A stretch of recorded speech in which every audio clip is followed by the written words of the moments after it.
Hi, everybody. We're going to start right on time because we have so much to cover this evening that I don't want to dilly-dally a minute. But let's just start by everybody thanking Bev for the pre-game show. We couldn't do it without Bev. Thank you, Bev. You're welcome. I could feel the excitement building. I was sitting here talking to my team in spirit and just so grateful for all of you who are joining us. This is a community of kindred spirits, and I'm so grateful to all of you for the energy. I have felt it building for the last 2 days. All of us have, and it's wonderful. So I know we have a lot of people who come month after month, but there are also quite a few of you who have never attended one of these sessions, so we all welcome you. The way this evening is going to go is I'm going to charge straight through 2 hours. And I start off, as always, with sharing some of the latest evidence from readings in the past month. Why do I do that? First of all, because it's so magical, but there's nothing magic about it. It just gets us back into remembering what the soul has never forgotten, that we are part of a greater reality, that those who have crossed are still right here, still very much part of our lives, and that they can't wait for us to know that. So I share the evidence, but also because so much of the teaching that follows that section of this evening depends on understanding that you don't die, depends on understanding that you are a soul right here, right now, and can tap into your soul awareness and higher awareness and connect with loved ones and higher beings across the veil at any time. And boy, do I have some teaching for you in that regard tonight.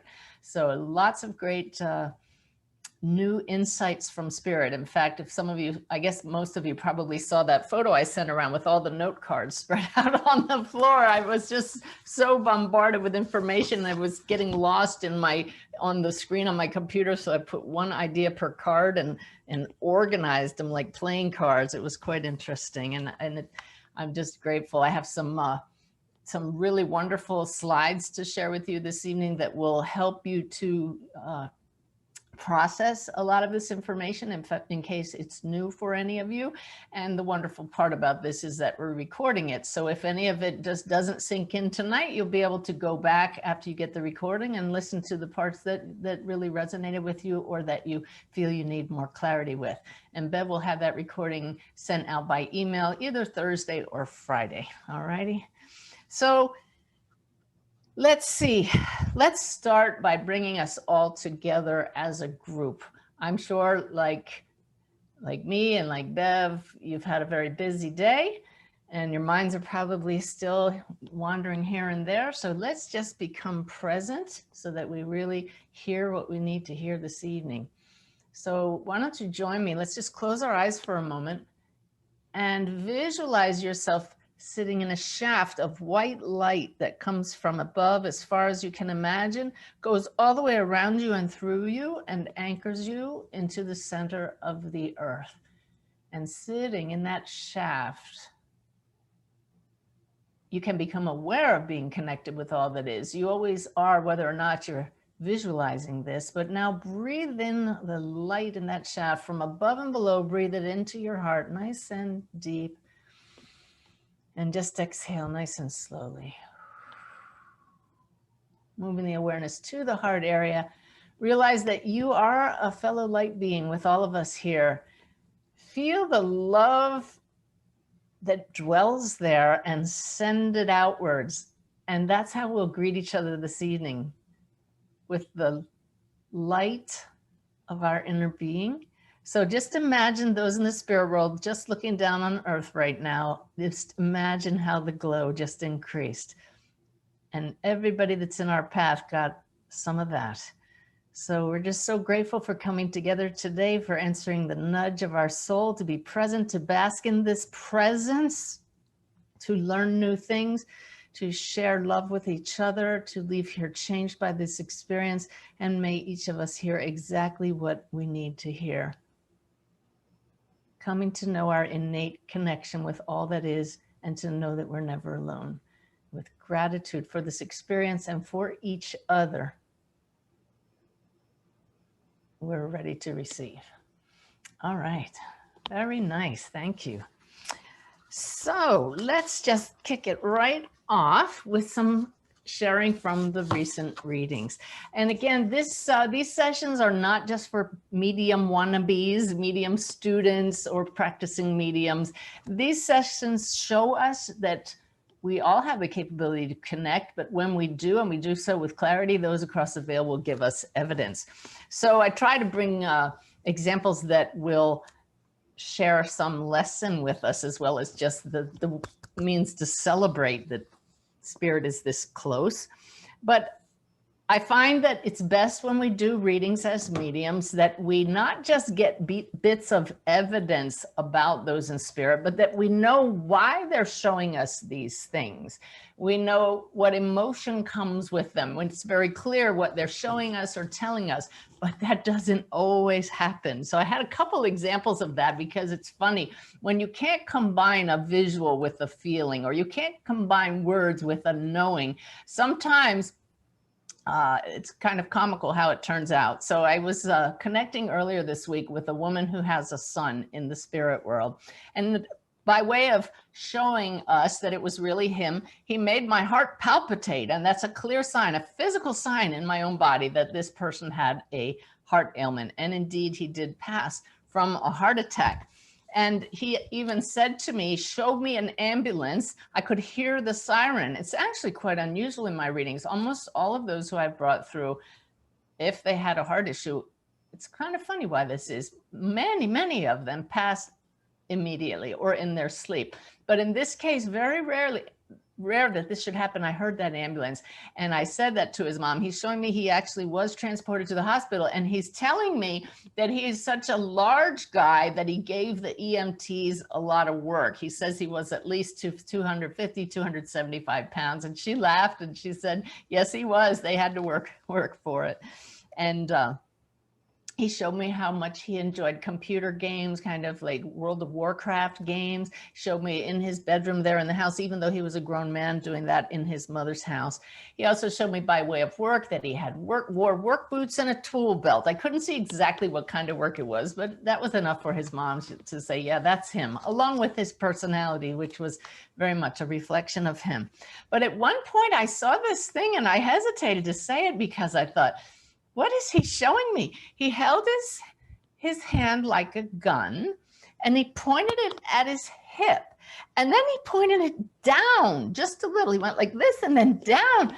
And I tuned in and I just could not discern what he was trying to show me, except the only thing that my own logical brain came to. And warning to student mediums, when the logical brain gets involved, then you go astray. I said to his mom, I don't really want to say this, but this is what he's showing me. And the only thing I can imagine is that there's some memory of him being shot in the buttocks. And she laughed and she said, no, I don't have any memory of that, but I know what he's showing you. And that's when, even though I like to ask my sitters only to give me yes or no, that's when I say, please tell me, because I would love to know what he's trying to show me. She said, he had a concealed weapon permit and he carried his pistol right there on the right hip. So a very interesting piece of evidence that he decided to share with us. Maybe, who knows, maybe for this teaching here, but you can just see the image. He showed me a pistol going right down there. So I just thought that was very interesting. And that's when feedback from the sitter or the client is very helpful. Another case of the same thing. I brought through a woman's husband who had passed, and he showed me dealing cards. I could tell this wasn't tarot cards or angel cards. He wasn't the kind. I could tell from his personality, but this is the first time I've ever seen this. He held up one single card and it was the Ace of Spades. Personally, I was thrilled to have that clear of a visual that I could even see what the card was, but I tried to feel into it and I couldn't understand what that was. And I shared that with his wife and she just nodded her head because I had told her, don't give me too much feedback. So I tried to feel into it and I said, well, Ace of Spades, I know that by the spades, he's showing me masculine rather than the feminine would be the red ones. And Ace is one, it's a single, it's the card of one. I'm not getting it. So the reading went on and he brought it up again, the Ace of Spades. And I said to his wife, when the spirits bring up something twice, so lesson for all of you, there's something there that we haven't yet figured out. And she said, may I say something? Yes. She said, he played solitaire every day. And that was it. One card, Ace of Spades, symbolizing one, solitaire. Very interesting, creative way to show that. And I never cease to be amazed at the creativity of those across the veil. That's how I know it's coming from them. And I'm not just pulling out of my sitter's mind telepathically, your husband played solitaire. This is an interactive, almost like a puzzle sometimes with those across the veil. So some of you may have heard me share this on my radio show, because the day it happened, I was so excited. A woman came in and she didn't have many people across the veil. And she told me point blank, I want to hear from my father-in-law. I want to see if he has a message for my husband. And the thing is, she didn't know her father-in-law that well, but he showed how he passed, and I was able to feel his personality. And there were a few things about him that it was very clear, this is your father-in-law. She agreed with that. But then he got into one of those pieces of evidence you just won't find on Google. You know, I like those kind of little specific things. He held up a can in my mind's eye, and it had jagged edges. There was just a knowing that this is an open can of food. And I've learned to look in the can. What's in the can? And I said to his daughter-in-law, your father-in-law is showing me he used to eat food straight out of the can. And I'm looking in it and I'm asking him, what is it, sardines? And he says, no, it's Vienna sausages. And she laughed like I'm laughing now, because these are not the most ordinary things in the world that you would expect to hear from someone who's passed. And she said, I don't know. And I knew that this is one of those beautiful moments where she can go ask her mother-in-law, who will validate this. And then you know it's father-in-law, and I'm not just reading her mind. And indeed, she got back to me a couple of days later. I checked with my mother-in-law. My father-in-law used to eat Vienna sausages out of a can. Oh my goodness. So again, why would spirits bring that through? Well, what is the point of mediumship? It's to show that life goes on. I'm still here. These are some memories that we shared that show you this is me. And these aren't the only things that come up in readings. If you're going to do your job completely as a medium, you get their messages. You hear what it is they really want to say now that they have a voice to speak through.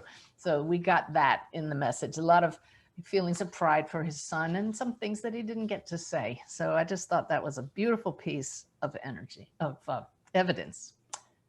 Speaking of energy, I often speak about how important the energy is during a reading. It's a three-way connection between the medium, the recipient, the sitter or client, and those in the spirit world, one or many. And hopefully all three light beings, we're all beings of light, have a nice high resonance, good harmony with each other. It's really great when the sitter is in a nice high vibratory place, but they're not always there. Sometimes they're in deep grief. Well, I had a reading in the past month that was a real challenge in that regard, because my sitter was in very deep grief. In fact, she was hurting a lot, and I was really struggling to get a connection. I wasn't happy with it. I went about 5 or 10 minutes, and I told her, we need to call this off. And she said to me, I'm sorry, but I've been having so many nightmares. I keep dreaming that my other loved ones are going to pass. So it was very clear that she was in a state of fear. She had lost somebody near and dear to her, her husband, in fact. And now she was having nightmares that somehow everybody else around her was going to leave. So in that case, what I did was, instead of referring her to another medium, because it was very clear empathically that she was in a place where she needed to find healing before she made a connection, I set her up with an energy healer to work on that. And hopefully she'll get that cleared out and get to a nice place and have another reading, and it'll go better. a beautiful reading that happened after that is one where the energy was disrupted, not by anybody's internal energy field, but by external events. I sat down to do a reading right here in this room, and just then this tremendous noise outside started going off. Now, I train mediums to be able to work through minor distractions. I've worked through jets taking off when we're in military campgrounds and other distractions. But I said, just a minute, please. And I looked outside the window, and our neighbors were having trees removed, and they were grinding the tree trunks right there, right across the street from me. And we had to reschedule. There's only so much you can work around. But I'm happy to say that we redid the reading, and it was a home run. So just know that we can't surmount everything. I think I have some more evidence from that exact reading in a minute. But what's really cool is before every reading, I continued to play the sign game, is what I call it, with my mediumship guide, Brenda. Many of you who've attended these know that I have a friend, Brenda Baker, who passed 2 years ago, and she's now my mediumship guide, much to my surprise. But we have a really great working relationship now. And we have this fun game where I sit down and I tune in and I say, Brenda, are you here? You ready to work? I'm ready to do this reading. And she knows, without even asking, to tell me something going on in our mutual friend Lynette's life currently. And it's almost always spot on. If it's not, there's a reason. So maybe a week or two ago, I tuned in, went through that little routine, and Brenda showed me a horse, looked kind of like a Trojan horse. It was big and thick. I don't know my horses, but it was kind of like a Clydesdale horse, big, big hooves. And I could tell it was not a real horse. It was like a statue. And it felt like something that Lynette had seen. So what I do is I always pick up my phone and I text and I say, Brenda's showing me this. What's up with the horse? And she wrote back and she said, no horse. And I don't say this often, but I said to her in that case, well, then you're probably going to see it soon. And you just have to trust it. You can't say that every time or it sounds like you're hedging. Well, the reading went well, that one in particular. But the next day, I had another reading, and Brenda showed me something going on with Lynette, texted her. I think it was she had a scratchy throat, and she said, yeah, I do have a scratchy throat today. And then minutes before the reading is supposed to start, Brenda goes, the horse, the horse. And in my mind's eye, I'm seeing her pointedly emphasizing this horse. I texted that to Lynette, and she texts back this picture, which I'm going to pull up my screen and share it with you because it's so much fun. 5 minutes earlier, she had seen this in a store. And it is exactly the kind of horse that I saw in my mind's eye. Now, how did Brenda know Lynette was going to see that the next day? I'll have to ask her how that works. But I thought that was just a beautiful validation 5 minutes earlier. So those of you who are working as mediums, don't hesitate to ask your guide to play this game with you. Just if anything, it reminds me to remember we are a team working. There have been 1 or 2 times where I come in from doing something else, I sit down, and there's been those 2 times where I've forgotten to tune into Brenda. And there's a noticeable difference. So let's talk about how we use a medium in a reading. Actually, Bev, while I'm talking about this, would you find Jody and get her ready? Because we're going to bring her on in a minute. Okay. All right. Let me see. We'll get to that in a minute then. I want to bring on Jody now. We'll get to how to use guides in a meeting. Okay. Reading. Okay, let's bring Jody in. Jody, can you unmute yourself? I think I did. There we are. Hi, Jody. Okay. Hi. How I'm are going to you? change to good. I'm going to change to gallery view so you show up in the video. Jody, who we haven't seen face to face, but No, I know. yeah, we met each other during a phone consult. I did a coaching session for her. She reached out for a coaching session, and Jody shared with me that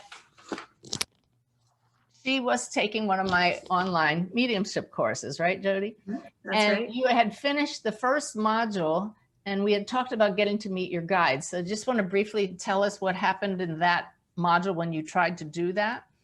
Sure. Sure. So you had us go into a meditation and ask to meet our guide, specifically our mentorship guide for mediumship. So I followed your practice and I did that, and I immediately got the name shouted out. It said Barney. I thought, okay, was that in my head? Barney. And there were two other female names that were shouted out, but I felt that it was Barney. And so I was asking questions, and I asked for a sign because that was the lesson, ask for a sign, but I asked for a very specific sign. Now I want to interrupt here. Sure. Because I said to Jody, you know, it's unusual that you would hear a name like that, Barney. And I didn't laugh too much because I told her my guide's name when he told me it was Boris, my first mediumship guide. I thought, really, Boris? So I know not to laugh at Barney, but I said, Jody, well, what sign did you ask for? Because it's unusual that a guide wouldn't give you your sign. So go ahead. So I was a little specific. I asked, I lost my dad a year ago, so I have his obituary card next to a statue that he had given me. And I had asked them to knock the card off the table that it's on. So I waited and I waited for days and days and days, and it didn't happen. So that was one of my questions for you. Yeah, and I'm so glad you brought it up, because I kind of assume that people know that that is really over the top sign to ask for. Any kind of physical mediumship where we ask guides to move something or knock a card off the table is really asking a lot. But you didn't know that. So I then instructed her in how to ask your guide for a reasonable sign, but not so easy that it's ridiculous. Like I'm going to see a feather. We can see feathers anywhere. They have to be meaningful. So I asked Jody to follow along with me, and I'll guide you all through what we did, and ask the guide to simply give us their name. So very quickly, everybody, if you have heard a name of your guide or want to know what your guide's name is, you simply take a deep breath and get centered. Shift your focus to the spirit world and ask your guide, what should I call you? But Jody already had this name, Barney. So it's so simple. You just say, all right, my guide, I'm so looking forward to working with you, and feel that from the heart. If your name is Barney, if I am to call you Barney, because I know you're truly a light being and may not even need a name, but if I am to call you Barney, I would like to somehow encounter, see, find, hear the name Barney in the next 3 to 5 days. And I thank you so much. So we went through that and left it at that, finished the session, and Jody went on with her week. So you want to share what happened? Sure. So you did mention, don't go looking for it. Don't, go crazy trying to find it. And I didn't. I just put it aside and was working. It was busy. And few days had gone by, and I was driving to my daughter's place, probably the 3rd or 4th day, maybe the 3rd. I was driving a couple hours, and that was the first time that I really started. I mean, I was looking at real estate signs on the side of the road, signs on the side of trucks, license plates. And I finally was just like, I'm not seeing it. The very next day, my daughter and I were in Publix, and she said, Mom, she called my name. She says, you've got to try this new coffee that Ryan and I are drinking. It's called Barney's. I said, what did you just say? And I just completely welled up in tears. She's like, what's wrong with you, Mom? But there it was. So, and in fact, I can bring up the picture yeah, here that you sent me. I was so excited. Where is it? There it is. Barney's coffee. And I thought when you said Barney's, I'm thinking, ooh, that's going to be a tough one unless you have grandchildren that have a Barney's dinosaur, Barney the dinosaur. Right. So that was really neat. Thank you. And have you communicated with Barney since? I have. I've been. I haven't had any more signs that I know of, but I go and see him, and sit on a park bench across from him. And I'm trying that method now. So Excellent. Well, thanks for sharing your story with us. thank you. All righty. Thanks for Bye-bye. Bye. Thank you. So to those of you who may be new to this, that may sound silly, but the thing is you learn to do it over and over again. Now she can ask for Barney for another sign, but the way it works is Barney knew she was going to encounter that. Probably her daughter's guide put the thought in her mind, hey, Mom, look at this coffee. You got to try it. I mean, she could have pointed out anything in the store, but it's a way of getting us in the habit of knowing that we're part of a big web and we're all connected. And so we might as well play with this. And so I just thought that was a beautiful example of how that works. All righty. So, all right. So I did promise you I'd talk about how we use guides in a reading. I had started a reading, maybe it was last week, and I have symbols from those in the spirit world that they repeat over and over. It becomes a kind of charades that makes it easy, a shorthand for a reading. If I see this, that means they passed suddenly. If I see this in my mind's eye, that means they fell over or collapsed. And I started this reading and I saw this sign in my mind's eye. And I suddenly realized, wait a minute, that sign for me has two meanings. It can mean a long period of clinical depression, or it can also mean a long illness. And I realized in this instance, I couldn't tell the difference. I was not able to discern from this person in spirit which it was. And I quickly, this is when I used my guide, Brenda. I said, Brenda, which is it? And I need a way to know it. I need to either see a D for depression or an I for illness, or just help me to know what it is. And I saw this D, depression, reported that this person's loved one is showing us that she went through a long period of clinical depression, and indeed she had. So what was really interesting about that is that the very next day, I could feel my sitter's father, but it wasn't really clear. And I knew how much she wanted to hear from him. So I caught myself trying. Trying is counterproductive in mediumship. We just have to learn to just be and receive, to be in a state of flowing awareness. And I could feel Brenda almost yelling at me, relax. So I just relaxed. And suddenly I saw my baby sign, but I knew that it wasn't coming from a baby. So this was an unusual way that things were unfolding. So the lesson here is that every reading has a possibility of being different than others. And I knew what it was Brenda was saying, this woman has a child across the veil. But Brenda knows that I need to establish that connection myself. I can't have her telling me everything. It's very important to merge energy fields with the spirit across the veil. So knowing my client had a child across the veil, not knowing anything about that child, young, teenager, adult, I just used all of my tools to tune in more, such as radiating love, relaxing, breathing deeply. And of course, the most important thing off the bat is this male or female? I don't want to get that wrong because then I'm really not tuned in well. So I tune in. I still couldn't feel, but suddenly I became aware of a young woman stroking her long hair. I could see her, and I knew we had, of course, a daughter, a grown daughter with long hair. And then she made this motion, and I knew it was she had passed from a long illness. I just knew through claircognizance it was illness, not depression. So to be able to say to the sitter, you have a daughter who passed. She had long hair and she passed from a lengthy illness. And suddenly Mom goes, yes, I do. And yes, she did. So the point of this lesson, first of all, is that the spirits are here waiting to communicate.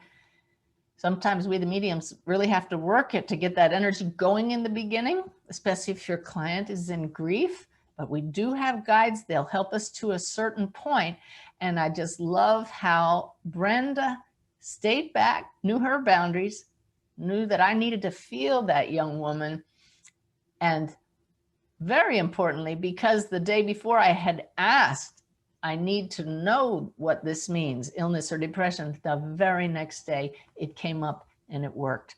So set the intention to always improve, set the intention when you don't understand something to find clever ways of discerning. All right.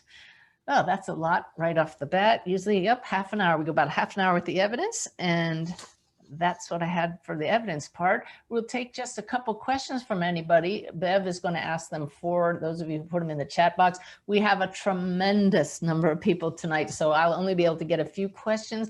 But Bev and Lynette and I are going to do a dedicated question and answer session in the next couple of weeks, and we'll record for over an hour, just one question after another that people have sent in, and I hope that will help a lot of you.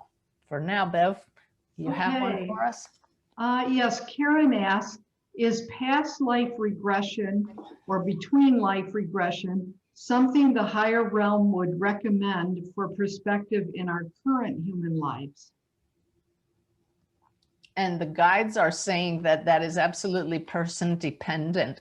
Some people have no need to know, but others have certain issues that they're dealing with that they can't explain in any way with things going on in their life now. And knowing about a past life would definitely shed light on those issues. So you can go within, and actually tomorrow night I'm doing an event with the Shift Network. I think many of you know about that. You might be a little bit tired of seeing me, but tomorrow night for 1 hour I actually will lead you through an exercise to get a yes or no answer, how to do that at any time. And that's one of those perfect questions for asking, would I benefit from a past life regression? And you can get the answer yourself through that method that I'll be sharing tomorrow night. By the way, if you're not registered for that, you can go to my homepage anytime between now and tomorrow.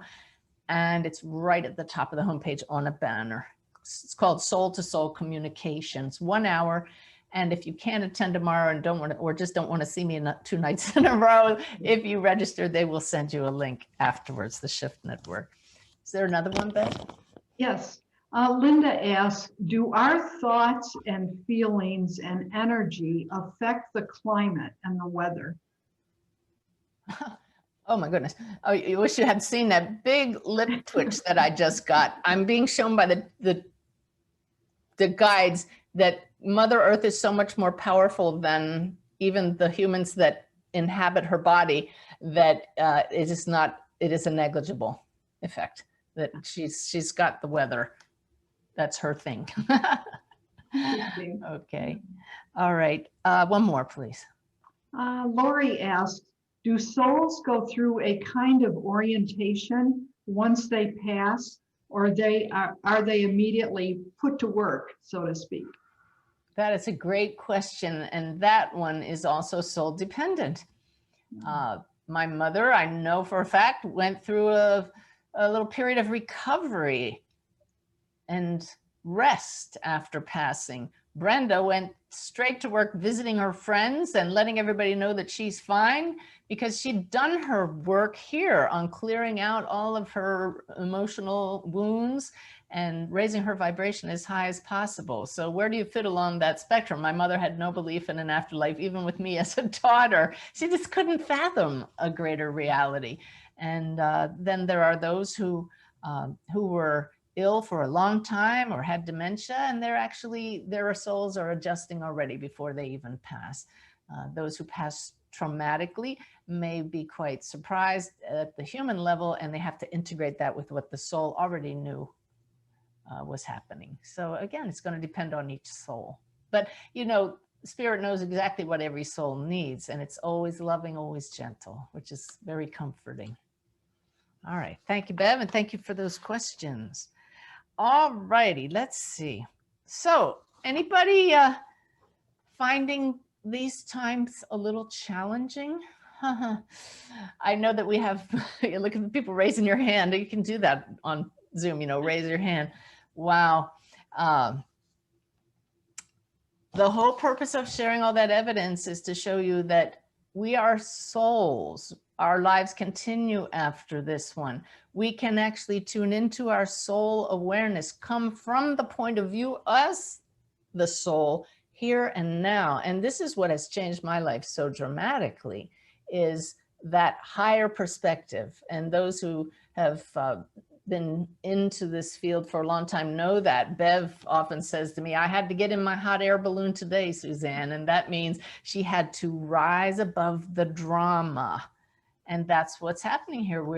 We are enacting our individual human life stories. And when it gets to be too much, knowing there's another aspect of us, we can be free by setting the story aside, rising above it, and taking the neutral witnessing viewpoint of higher consciousness, of the soul. We're really going to get into that in the second half of this hour when I give you the whole new way of getting into that place where you're above the drama.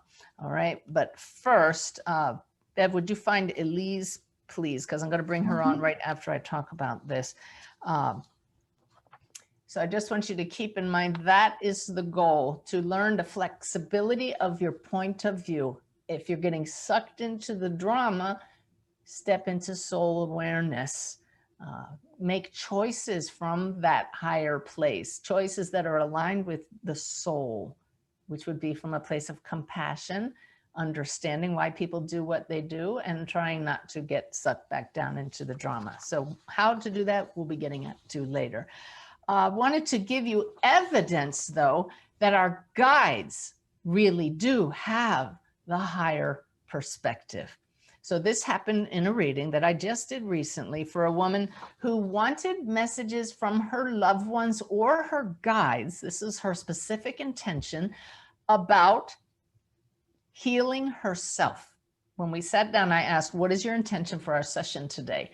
And she told me, she admitted right up front, she was addicted to pain medication. She had been addicted to it for years, and it was no longer helping her pain. That's everything she told me. Now, any of you who are new to mediumship, I want to tell you that even after over a decade of doing readings, there's always this moment of, ooh, am I going to know what to say? And then you catch yourself and say, wait a minute. The medium as the person doesn't know. This is when we must get into soul mode. This is why my new course with the Shift Network is about soul to soul communication, realizing all of that communication takes place at the soul level and how to access that. So we just simply did the shift of awareness, tuned in, and right away I could sense her guides. I don't see them, but I know these are her guides. And I found it so interesting that they put their hands on my lower back. I could feel and see in my mind's eye hands going to the lower back. And I said, well, right away, your guides are telling me that your pain comes from lower back pain and that it came from a car accident you were in. And she said, well, that's exactly right. So right off the bat, we have evidence that she and all of us have guides who know what our challenges are in this life, which I find so comforting. So if I had just picked up back pain, seen a car accident, I might have been working psychically, just tuning right into the client. But instead, I knew this was coming with guides and they showed it to me in a creative way. So then I sensed her mother stepping in from the spirit world and the whole dynamics changed. Mom showed me her life challenges that had to do with evidence of emotional abuse in her life when she was here, mental challenges when she was here. And she said from across the veil that from her higher perspective, which is what we were just talking about, she could see how her, the mother's emotional and mental challenges had affected her daughter to a level that she wasn't aware of. She could see that these caused in her daughter challenges and feelings of abandonment and fear and of not being good enough. So this was not a psychic reading, me reading those issues in my client. This is her mom seeing this now from her higher perspective. The sitter didn't have to validate anything. She just immediately started crying and wiping her tears with a tissue. And then the guides stepped in with some amazing wisdom. And they said, now that you're aware of the cause of the emotional issues, you will realize that your back pain is caused from not feeling supported, and that you actually don't need the pain medication. In fact, they said you've had a healing today with this awareness, and that you could stop the pain pills now, but not to do it slowly, because they were showing that her mental patterns were such that she still mentally believed she was addicted. And if she were to stop right away, her mind patterns would tell her that she couldn't do it. So they gave her a prescription for how to wean herself off the pills. The difference in her aura, in her whole way of being from the beginning of the reading when she came in, just her whole face was dragged down, to the end, uplifted and glowing. I've never seen anything so stunning. I have it on video, and it's just amazing to see that transformation. And again, that came from her guides seeing the bigger picture, and her mother waiting till after she passed to see the bigger picture. If we can learn to see those kinds of things while we're here, we're all the better for it. So her loved ones, her mom and her guides, spoke at the end of that reading of the pact that the mother and daughter made as souls before coming here, that they knew they would have that kind of challenging interaction, and that these were certain issues in loving oneself and feeling worthy enough and facing abuse, that the mother knew they would take on these challenges and agreed to be mother and daughter. I find that kind of thing fascinating. If it weren't for the evidence, I might question it. But I'm going to bring on Elise now. Thank you so much for agreeing to be on with us, Elise. I just did a reading for Elise. It hasn't even been a week, has it? Hi there. I did it on Saturday morning. Oh my gosh. So yeah, just a couple days ago. And I'm still so grateful for the connection we have. You have a beautiful son across the veil. And did I know you had a son? I think I did. I knew you had a son. I don't think you knew. I'm not sure. I'm not sure either, but when he stepped in, I started bouncing right away, didn't I? I'll admit I had trouble pinning down his age at the beginning, but he was just showing me his personality so clearly. Your little son, Luke, passed at 5 years old. And I want to tell everybody now that Elise has the most wonderful blog, because she now is inspired by Luke. And I've heard from others that you do some channeling. Is that right? Yeah, I've just kind of recently realized that's actually what I'm doing. There's no doubt about it. And so we will later on, when this video is put together, Bev will put the address, email, the URL for that Facebook page on the video right here, so people can go check it out. But meanwhile, it was just beautiful in the reading how, I don't know, somewhere near the end, Luke was showing us all kinds of things that you knew it was him. And I want everybody to know that you have had other readings, right? Yeah, definitely. Yeah, so you know Luke's around and you connect with him regularly yourself. Yeah. So this was one of those cases where you just wanted another connection with him. Who wouldn't want that, right? Well, yes, and I've been on your list for over 3 years. And so I was like, whoa, I can't believe I'm getting this. It was just a little treat for me.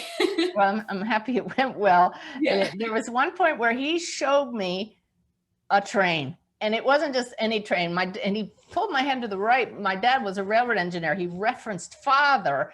And the train he showed me wasn't the kind of train my dad used to drive. It was those little toy trains or antique trains with the big stack up the front. And when I went like this, you just lit up. And do you remember what you said? Well, that trains are his favorite thing. So Yeah. Of course he's going to show a train. That's one of his main signs for me is trains.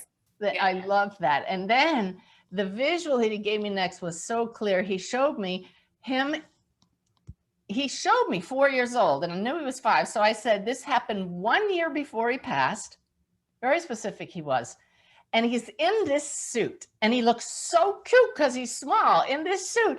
And he's walking down the aisle. He's in a wedding, but he's not just walking down the aisle. He's like, and I couldn't think of the word. I said, he's the equivalent of the flower girl in the wedding. And you want to explain what that was? Yeah. So he was the ring bearer for my wedding to my second husband. And so Luke was 4 in that wedding. And he was the most proud little boy you could you could ever imagine that day. Carrying the little box of flowers, and the ring was attached to it, the little ribbon. All righty. So if you will allow me here, I'm going to pull up a couple pictures. Here is, whoops. There we go. This, oh, he showed me that train, if I went in his house, we would find it on a little shrine to him. And this is if you want to call it a memorial or shrine in your house. And look, this is the exact train he showed me with that little stack. I love this. But everybody, wait till you see this picture. Here is Luke as the ring bearer. He is just precious, precious, precious. And I just love this photo. You said that you were just so grateful to have had these photos taken shortly before he passed.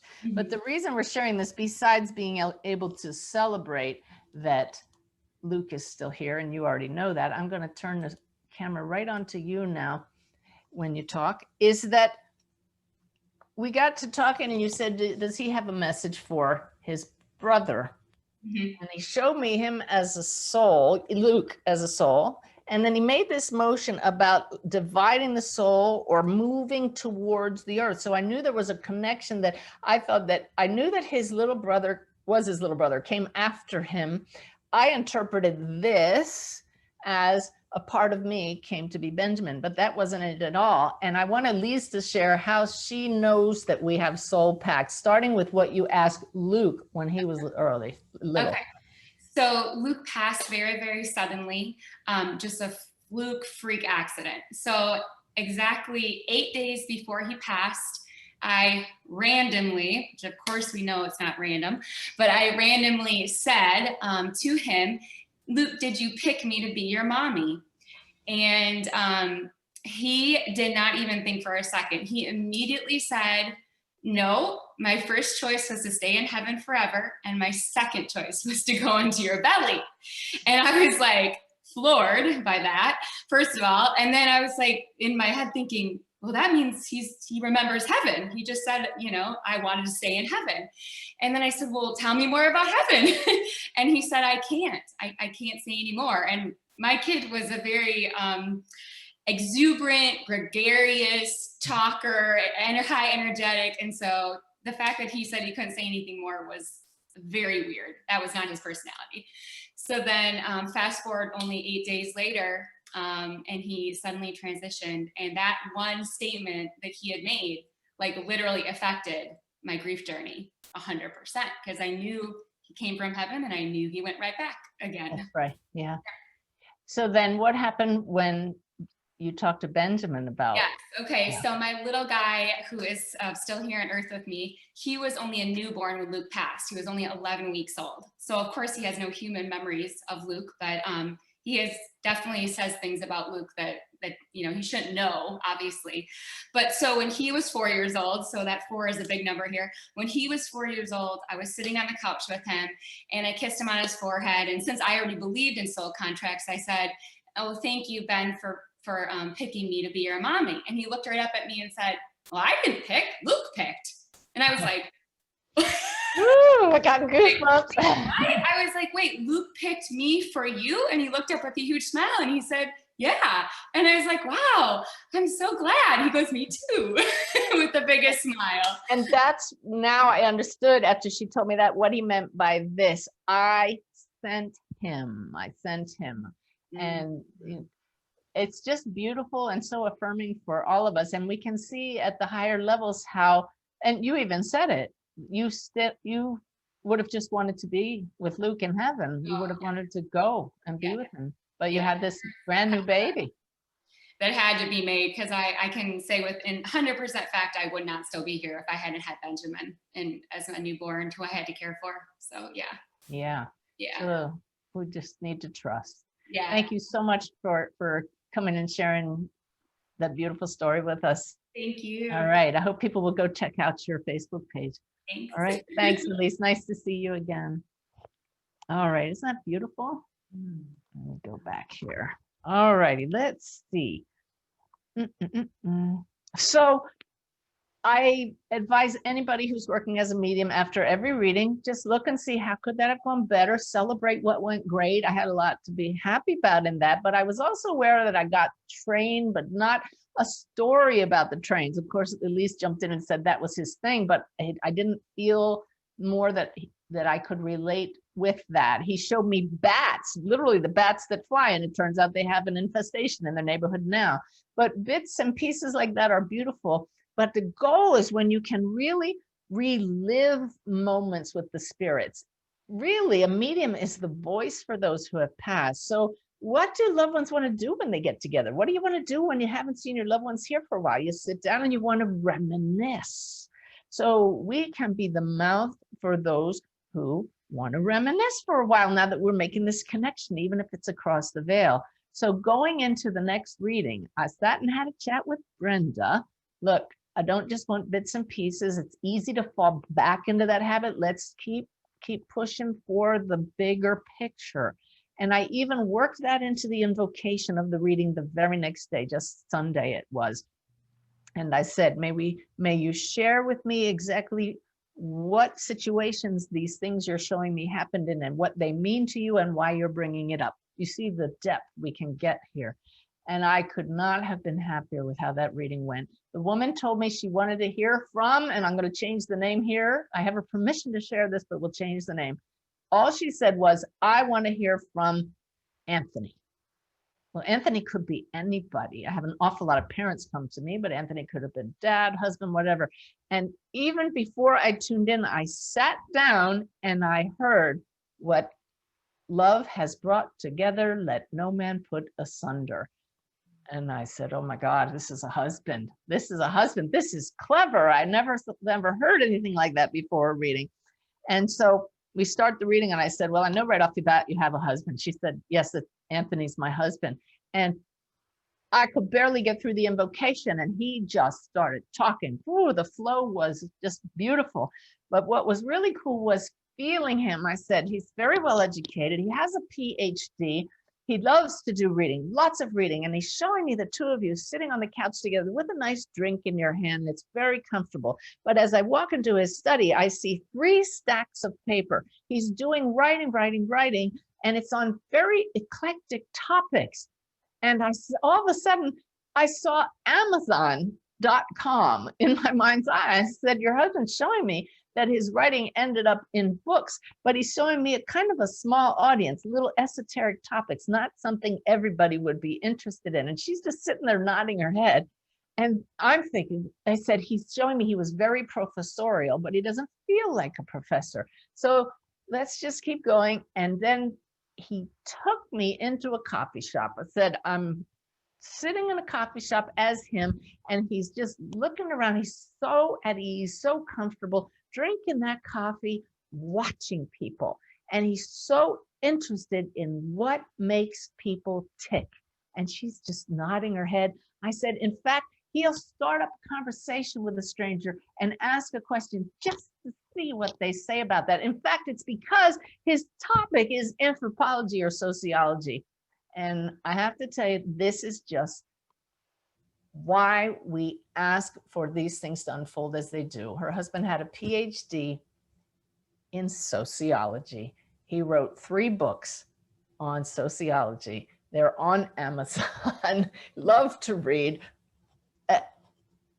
Do you see the difference between he was a writer, he had some books, and I'm hearing sociology. This is a normal path for mediums who are not born mediums to go from bits to that flow. And I'm just showing you the difference. That's what we can aim for. And then, so, okay, that was a nice reminiscing, and trust me, then he got into the messages about how his relationship was with his wife, and it was truly lovely and a beautiful reunion for them, which is what it's all about. So very, very grateful to Spirit for that one. So we are going to get into Man, the team's got me right on track tonight, almost an hour down, but it's just right. We'll get into the how-tos, not just mediumship, but how to find that peace in your life right now, no matter what's going on, how to connect with higher consciousness. That's what the whole second hour is going to be about. Now that hopefully we've really established that Spirit is here and working with us. But Bev, how about a couple of questions? Okay. Okay. This one is anonymous. I have a question about the law of attraction. How do you balance wanting something and also detaching from the outcome? Well, that's a good question. Well, okay.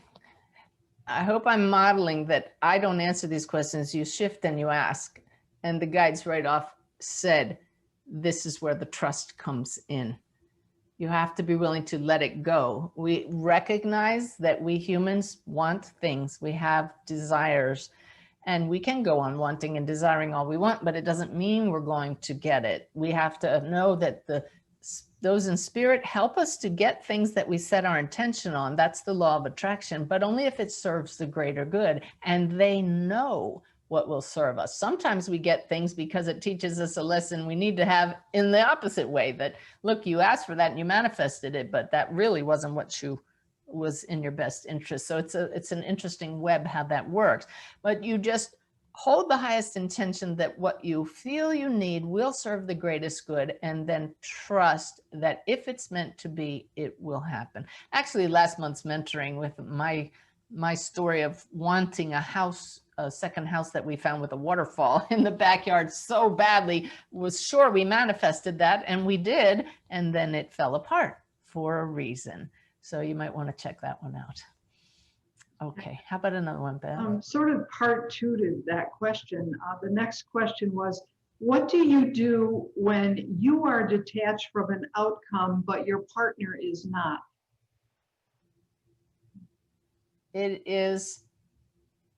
It's the same thing. You learn to rise above it. You do your detaching and then just observe. This could become a sociological study, couldn't it? I'm detaching, I'm trusting the universe, but my partner is not, and I can observe how they're really suffering now. And I choose not to be like that, but I'm certainly not going to judge them. I'm going to have detached compassion for them. Maybe I can make some suggestions to make their life easier, but I know that this is their path and their soul will grow from this no matter what they choose. So it's that shifting of points of view all over again. All right, thanks, Bev. Mm-hmm. All right, so far tonight we've been talking about connecting with loved ones across the veil and with our guides. Our guides are just at this level. Some of them are actually at the angelic level. Some of them are still very much connected with the earthly energies, like Brenda, kind of like an in-between state. So how do we connect with higher levels? We'll call them the masters. Those would be archangels. It could be those like Jesus or Buddha. We'll just lump them into a category called the masters. We can all do that because we are all emanations of the same source, the same light, just different levels of vibration. So in fact, that's what my next class with the Shift Network is going to show us, how to connect with each of the levels specifically. But there are other beings available to help us, especially in these challenging times, than the angelic realm and our spirit guides. So wouldn't it be wonderful to be helped by archangels and higher beings? So I'm going to teach you in a minute a very easy method to work on opening your energy to connecting to those higher levels.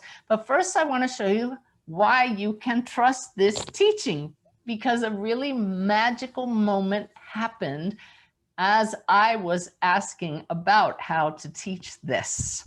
All right, so it's a fun validation that I'm going to share with you. So just this last Saturday morning, I was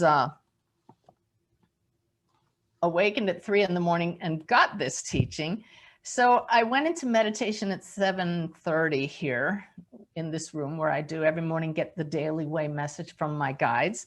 And I asked my guide, Sanaya, for clarification about this teaching of using chakras above the 7th chakra to connect with the masters. That's what I'm going to teach you. Most of us are familiar with the 7 chakras, but there are other energy centers above the head. So I asked them, what is the best way to use this new method? So the way I talk with my guides, since they give me Sanaya's daily message, is every morning I sit and I meditate, and then I feel this nudge to pick up my iPad. I pick it up, I open it, I hold the expanded state, and I open an email to myself. I write myself an email, and in the text of the email, I write the conversation that I'm having with the guides. And so I typed Sanaya in the subject line, and here's what the email to myself said. Where is the best energy center from which to attune to those in the astral realm? And they said, well, you wish to speak to the guides as well, so attempt it from our level, the angelic energy center. Remain with us in flowing awareness. We'll talk about flowing awareness shortly. Come up to us. Connect at the higher level to activate, and then remain in flowing awareness. Now you've got it. And they said, and I'm typing, we are orchestrating the connection. Do you trust enough? In other words, let the masters pick which energy center to tune into. We don't have to focus on one energy center after we activate it. And that's what I'm going to show you how to do. So I had this little conversation, and they said, do you want to try it now? And I said, yes. So I sent that email to myself to later copy and paste it into my main teaching file. Normally I get Sanaya's message, but we wanted to practice this. I didn't want to lose what they've given me. So I set the iPad down and we practiced connecting, like I'm just going to show you in a moment here. And then they said, and now we will give you the daily message. So great. I picked the iPad back up, open a second email to myself, named it Sanaya in the subject line, and the daily message flowed. Now this is not normal. Normally I have just one Sanaya email, but this morning I had 2 for that reason. And what they said in the daily message, which some of you may have read, was, if there are many realms, where do you meet the one you are meant to interact with? Why not begin in the heart? It is the center of the center, the bridge to all realms. Yes, move your consciousness along the golden thread as high as it will go, stopping along the way to sense differences at the different waypoints, the energy centers. This will activate your awareness of the different energies and allow you to interact better. But you can then rest in the heart and converse. If this all sounds a bit lofty and fanciful, the proof is in the doing. You didn't know you could run until you walked, did you? You are so very loved. So I sent that to myself, came out of meditation, gave gratitude for the guides and the masters for the teaching.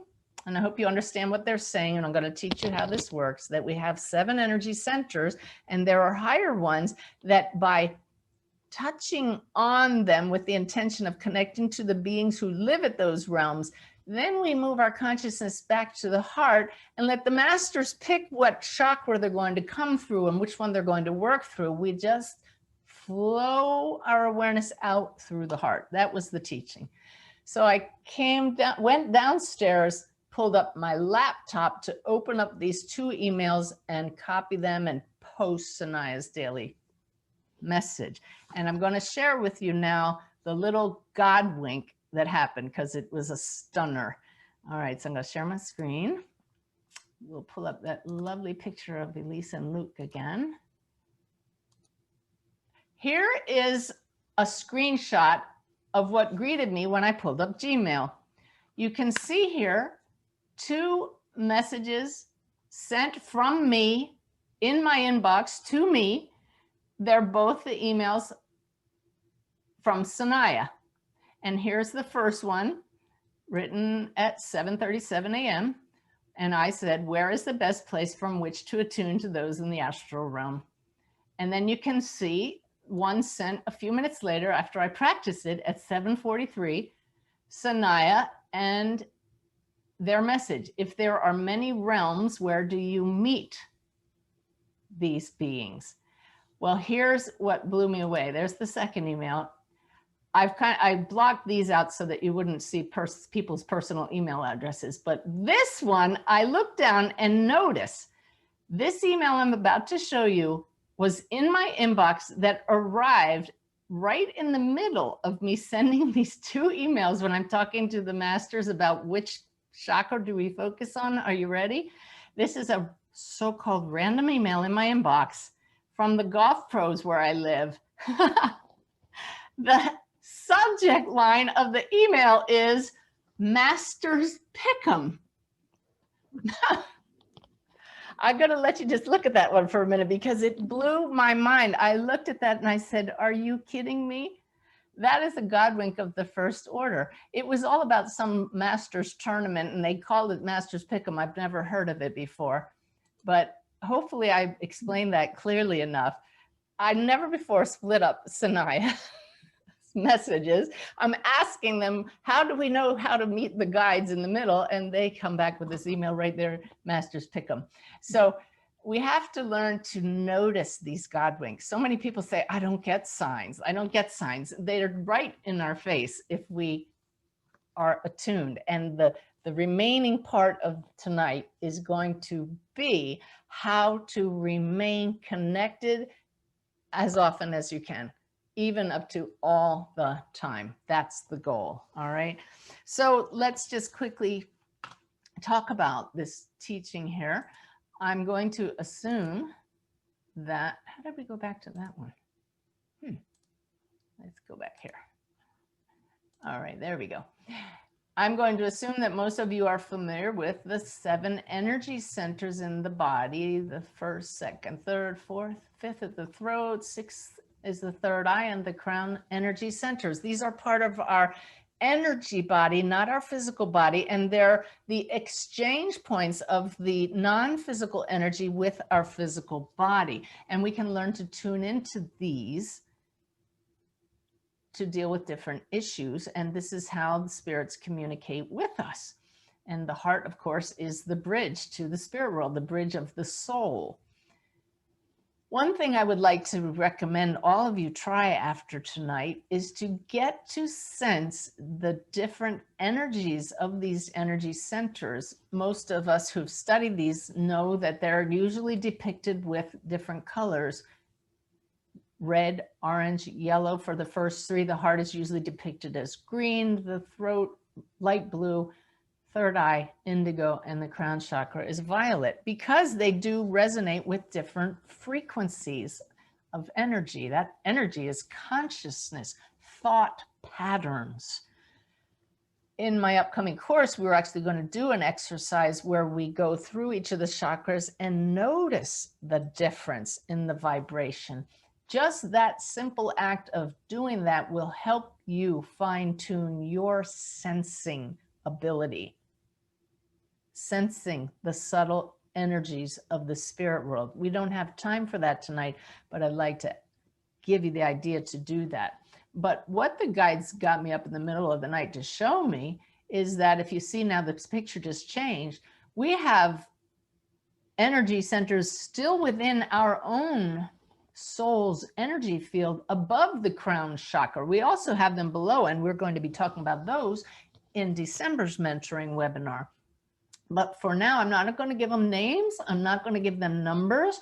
But what I will tell you is the teaching from many of the mystery schools throughout the ages and from my guides recently shows us that the first energy center above the crown is the one associated with the angels, the angelic realm. So spirit guides who are at that level, that's their frequency. The next one up belongs to the archangel level. There's no proof of this. I can't give you proof. What it comes down to is your experience. You'll be able to try this on your own after tonight and see what you sense. Now, this is not to scale. I couldn't fit it on this slide.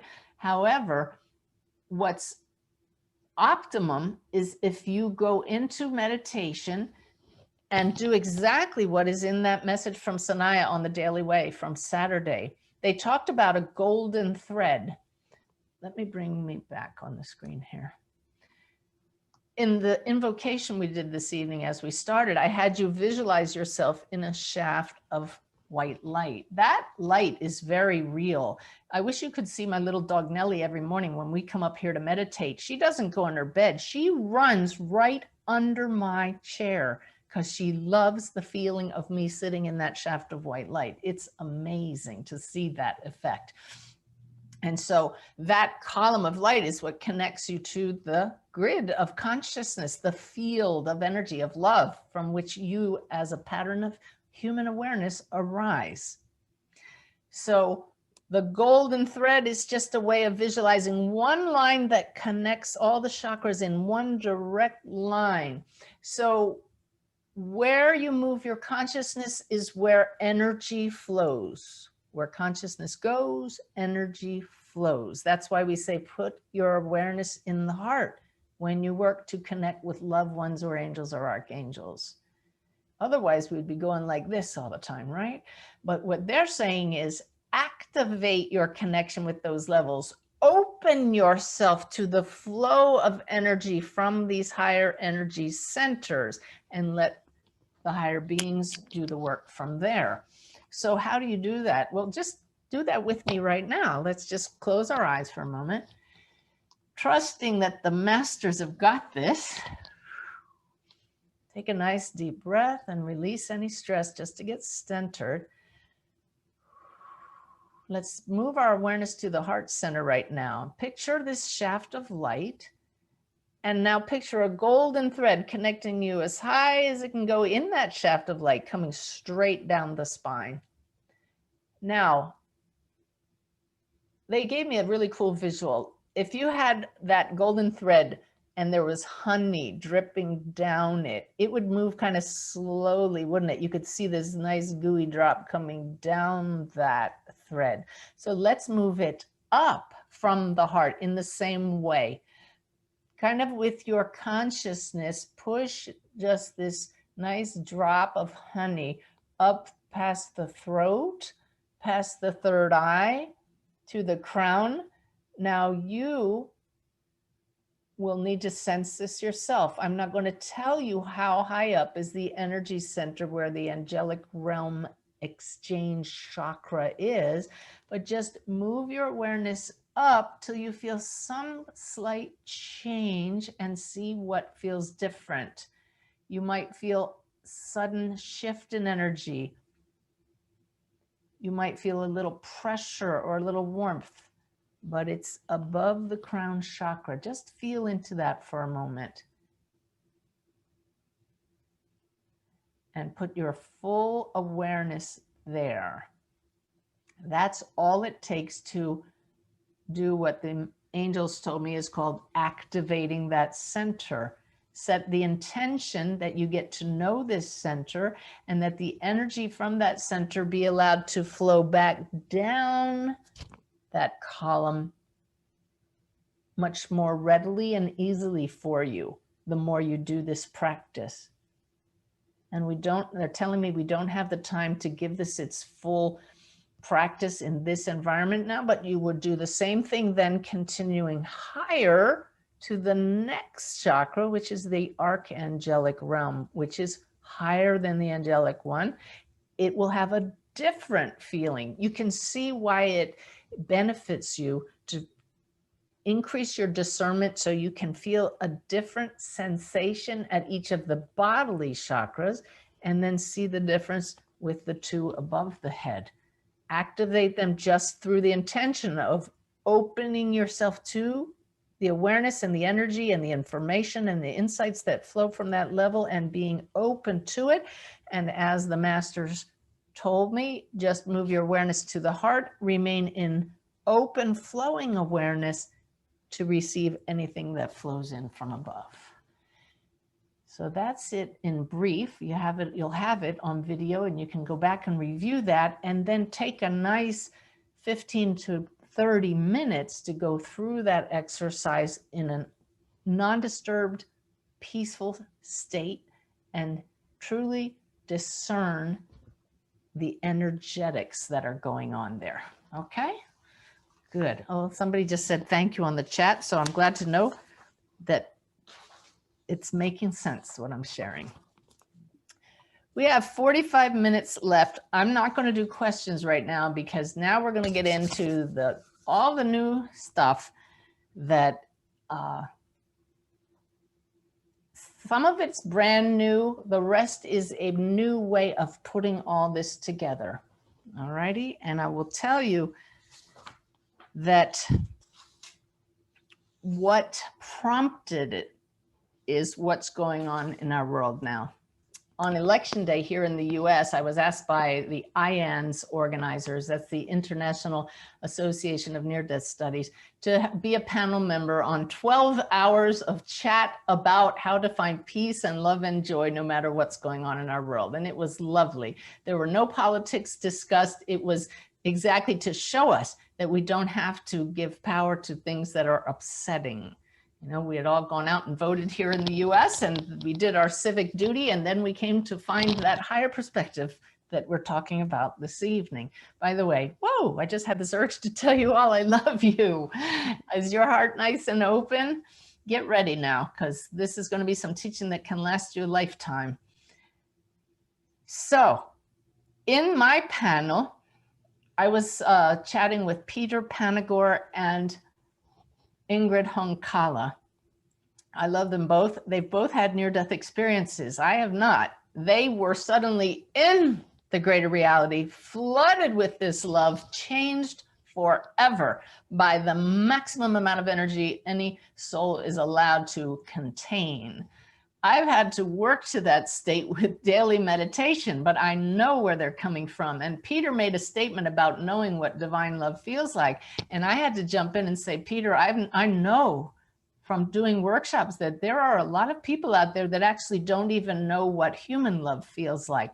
And his eyes blinked and he said, you know, I forget that because I feel like all I've ever known is this immense love that's our true nature. Well, just a couple days ago, I was alerted to the fact that, I'm going to bring up a slide now as I start talking. We're going to start a whole bunch of slides now, so I hope that they're meaningful to you. Here we go. I was alerted to the fact that this Facebook group that we have that all of you are invited to be part of, it's called There's Always Something to Be Grateful For. It's a place where we post what we're grateful for that day to raise our vibration and remember what's really important in life. Some people had made some lovely posts, but some of the comments had turned to talk about racially sensitive issues and politics, and it got a little contentious. And when I went on, I was actually taken aback by the energy that picked up. It was a snowball effect after a couple people made some comments, and then it quickly turned into this. I don't need to even say any words. I know we all know what's been going on, and that's why I mostly stay away from Facebook and don't I post my daily messages and communicate with our community, but all of a sudden I realized now is the time to share these downloads that Spirit's been giving me. And these are all the ideas of everything that they shared with me that I was telling you about. But this that I'm going to share with you tonight is just a taste of what is going to be an entire course, apart from what's coming up with the Shift Network. It's going to actually be a book. There's so much here. That's what you see on the floor. So I needed to summarize it tonight because clearly we all need a way to find peace now. And we need a way to be clear now and to know that you can connect with guides and loved ones who have passed and even the masters, not just in meditation, not just with your eyes closed, but anytime. I'm doing it now, right? I check with my team. They're guiding me. They're pacing me. They answer questions. They tell me, don't answer that. Don't say this. They don't say don't answer that. They say don't say this or that. Say it this way. We can all get to that way where it's a team effort with your guides. So when I saw some of the comments on this Facebook page, I wrote that we had suddenly declared this page a no politics zone. I wrote my comment from the heart, and I included this quote from Rumi, who is a 13th century Persian poet who had what is many of the near-death experience people know about. He calls this field the beloved. Anybody who's read Rumi's poems know that he calls God, source, the field, the source of all that is, the beloved. I call it joy with a capital J. Call it whatever you want, but this is one of my most sacred phrases right here. When you find yourself disagreeing with others around you, realize we came here to learn from each other and to make choices. And so this one that, you know, I may think you're wrong and I'm right, and you may think I'm wrong and you're right, but beyond that thinking, beyond the ideas, there is another reality, a field. I will meet you there. And so his phrase is very interesting, isn't it? Beyond ideas. What kind of field is beyond ideas? Well, it would be this. As I was making these slides, and I could see little thumbnails of me and of Bev up there right now, but every time I came back to this slide, it took my breath away. Perhaps you don't understand why it would do that, but I'd like you to just look at that blank screen, ignore the thumbnails of us. This is a depiction of that field where we meet beyond all ideas. It's not a thing. It's not a place. It is the beloved. It is the source. If it's beyond ideas, what is it? It just is. It's pure being. So it's not a thing. It's a state of being. It just is. This is what all of us share. This is our source. This being, beyond all ideas, beyond all right and wrong, is right here. We arise from it. We can melt back into it with practice. We knew it intimately when we first arrived here. This field is openness, completely spacious. It is not a thing. So to call it omnipresent would be a misnomer. It is omnipresence. This field has no limits. Looking at a screen, it seems to have boundaries, but you know it intimately as having no limits. It simply is. And because it is infinite and limitless, it is omniscience. It is not omniscient because people are omniscient. Some being, which is a thing, would be omniscient. It simply is omniscience itself. And because it is beyond all that is, it is pure potential. when you combine omniscience and omnipresence that is filled with pure potential, you have a field that is omnipotence itself. So omniscience, omnipotence, and omnipresence are beyond all thought, not a thing. Remember, this field from which you and I and all beings and all that is arise simply is a field. I'll meet you there. So omniscience is a state of being. It is self-aware. It knows, because it is omniscient, that it exists, that it is. Omnipotence means being, and it is creative, this source.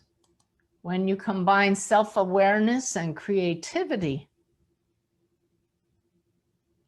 what bubbles up? The awareness of a thought.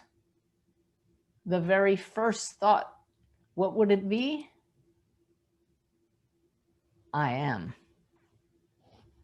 Now, before and beyond all thoughts, we simply have the field. But now we have a thing in the field, the very first idea. And as you all know, where there's awareness of I am,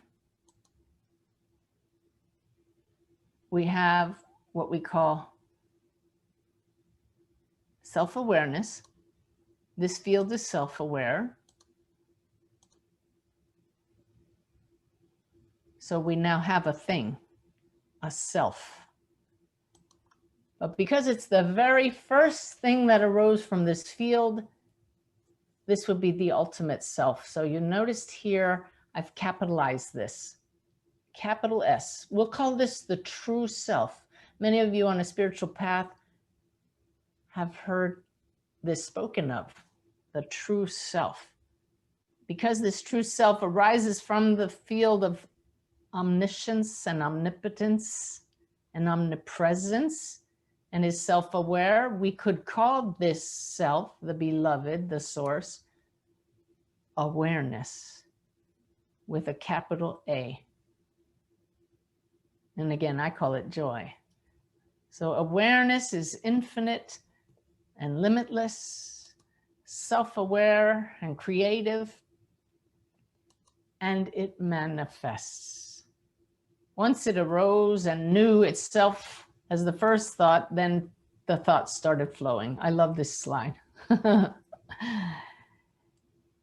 And the thoughts just bubbled up and manifestation ensued. And before you know it, we have things in this reality. We're jumping ahead eons, but we now have a reality we call the earthly plane. And fast forward to today, and it's filled with so many projections of that original I am. There are billions of us that say I am every day. And we put so much stuff after that word I am. And those become our stories. But what gets us in trouble is when we forget that each of us is a direct emanation of pure awareness, of pure consciousness of that field. So let's just limit the limitless, why don't we? We'll just limit it to 3 selves. This is a model, but we have the true self that is pure awareness. You can see that here. And that self has to create, and it wants to create something beautiful. So it sends out a projection of its own light, and that becomes a non-physical self. And right away, that has to be limited. It's no longer limitless because it now is manifested in this physical world. And that could manifest as you or me or anybody you know, a non-physical self, non-physical. But that non-physical self is imbued with the same qualities as the true self, the source. They're not separate, just a projection. one of the other. So the non-physical self projects itself into a physical body, a human body. This is our example. We could be looking at animals or other creations, but we're talking about humans because we're trying to figure out how to do better here as humans. So we have the three selves in the human lineage, the true self that then projects and becomes the non-physical self, and then the human body self.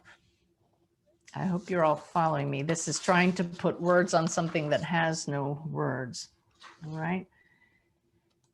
So look at the little box I drew around here. We have a box around the human body self and the non-physical self. This is a way of understanding what the soul is. The soul agrees to take on a body. We had some beautiful examples of that earlier about how we actually make pacts as souls. I'm going to take on this body belonging to those parents for the lessons that it's going to teach me. And the challenge is that the human body already comes with conditioning and limitations. We know this as souls coming in here. The human body has some still animal tendencies. We like to go around in herds or tribes. We react to dangers automatically. That's called the fight or flight syndrome. We act in self-defense. You can see a lot of behaviors in human that are innately part of the body, but not part of the soul. Okay, so this is a little spectrum here. So let's just zoom in here now. The human soul then has states of being. We have the non-physical self state. That's the soul awareness. This is a way of looking at what I was talking about with you earlier, that we can rise above our innate human and a body soul awareness, the drama, the story, and step into our non-physical soul awareness to get greater perspective. But we also have that more conditioned awareness. This conditioning is so important to understand. We came into this life as an open soul. No conditioning as a human other than past lives, but we come in here like a blank slate to work on a new life, and we learn from our teachers, our parents, our experiences, and we become very robotic almost in some of our reactions, don't we? Somebody gets in your face, you fight back. Somebody puts a comment on your Facebook page that you don't like, we give it back to them as good as they gave it to us. That's the problem with conditioned awareness. So this reminds me very much of a little story from Wolf's Message. It's right here in the front. I'm going to pull it up here. Many of you have heard this story in other places, but it's just the perfect way to explain what's going on within us. Right here from the front of the book. A Native American grandfather is talking to his grandson about a recent tragedy in their tribe. He says, "I feel as if I have two wolves fighting in my heart. One wolf is angry and wants revenge. The other is understanding and feels compassion." The grandson asks him, which wolf will win? The grandfather answers, "The one I feed." And let me come out of here for a sec. This is so important for us to remember. This is why I'm using the metaphor here with the wolves and with us as being a soul in a human body. The soul is the one we want to feed. The soul is the one that has understanding and compassion. That is our true nature, because we come from the true self beyond all ideas of wrongdoing and right doing. We are a direct connection, inseparable from that light. Then we get in this body for the opportunities to become brighter that it offers us. And every time we choose something from our conditioned animal behavior, our robotic conditioning, we are not fulfilling our pact to choose love and alignment with the true self. So it's just conditioning. And let me go back to the slides here. We get to choose, and you're going to have to put up with me here as I get a little silly in a minute here. So we have the two wolves here. Now we have over here the human nature, our innate nature as human beings. That's very conditioned the older we get until we awaken. Then we have the wolf that knows compassion, has understanding. It's still limited. It's finite because it's an expression in physical form of the limitless nature, but it certainly knows compassion. So notice, this is a little bit off on my screen here. These are states of being we're talking about. This wolf over here associated with the human body can be very conditioned. The conditioned state of being. So I'm going to call this robotic conditioned wolf the conditioned SOB. And what do you think? You're not having other thoughts, are you, Bev? I see you laughing there. And this wolf, if any of you have followed my teachings, is conditioned by what? By his BS. His belief system, of course. I don't know what else anybody was thinking, but the conditioned SOB is totally conditioned by his BS. So there you go, good mnemonic devices, right? But just remember, not everything about the conditioning is bad. We're not going to label this bad or wrong. It's just human. Trust me, the soul knows that you're going to face these challenges. It knows what the body is like and what faces those of us that come into this reality. So as long as you're human, you're going to have a story, you're going to have conditioning. But this is the point we tend to forget. It's why I spent the first hour sharing the evidence. You're not only human. So what is the goal? It's why we came into these bodies as souls, as direct projections from the field. We came here for the experience of it, all the ups and downs, and to learn to make choices. The earthly realm, as Wolf showed me, is the realm of finding freedom. We're given free will, but it's also the realm of finding balance. Freedom from what? From suffering. Freedom to make choices. When we make choices aligned with our true nature, we find joy and peace. When we make choices aligned with the human innate nature that's not awakened, we suffer. So just as Wolf showed me, he wrote this in the final poem the day before he passed. He asked for peace and tranquility to flow like water. And it doesn't always, does it? Because there are two states of being within us, the soul nature and the conditioned human nature. But again, I want to warn you, don't feel bad for being human. Just remember, I love this reminder, we are all in this world together in these human suits, and they are not easy to carry around, but we are not of this world. So I just got a major jolt from the team right there. Look at that light. The field is limitless and boundaryless. So there's no center of something that has no boundaries. You came into this being as a being of light, the soul, and then put that soul, grafted it onto a body. And there is a center of something that's finite, and that's the heart. That's the light within you. This picture, just look at that light in the center of that screen. This is all of the emanations of the light flowing outwards. You create from the center of you the connection with others, but your innate connection with the field simply is. It's not out there. You arise from it. It is your source, your father and mother. It is right here. It is beyond all thought. It's before I am. It is. Peace is its very essence. where there is no separation, that is love.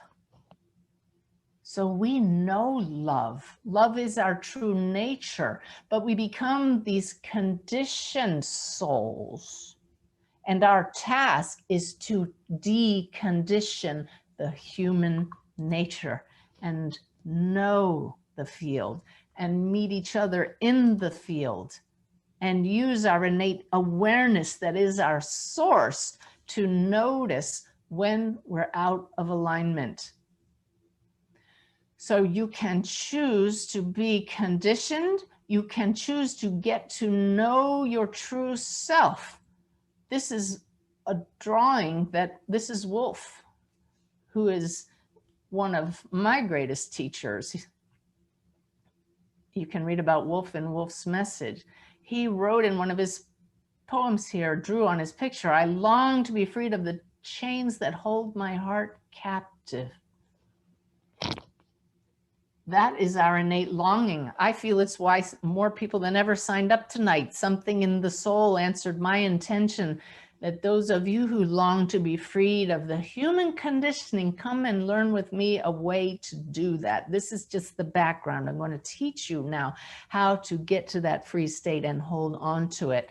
So that's the teaching of the Awakened Way, the lessons that came from Wolf's book. And he was all about freedom and balance, balance between what? The head and the heart, and the balance between your true nature, pure awareness, the true self that arises directly from the field, beyond all thought, just knowing I am pure connection, pure love, balancing that with the human conditioning. You came here to be human. There is nothing wrong with being human.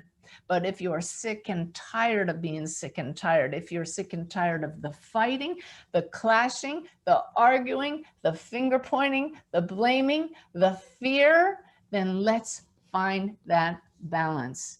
And the way we do that is becoming awareness itself in a body. You already are that, but we need to awaken that to that. We need to be conscious.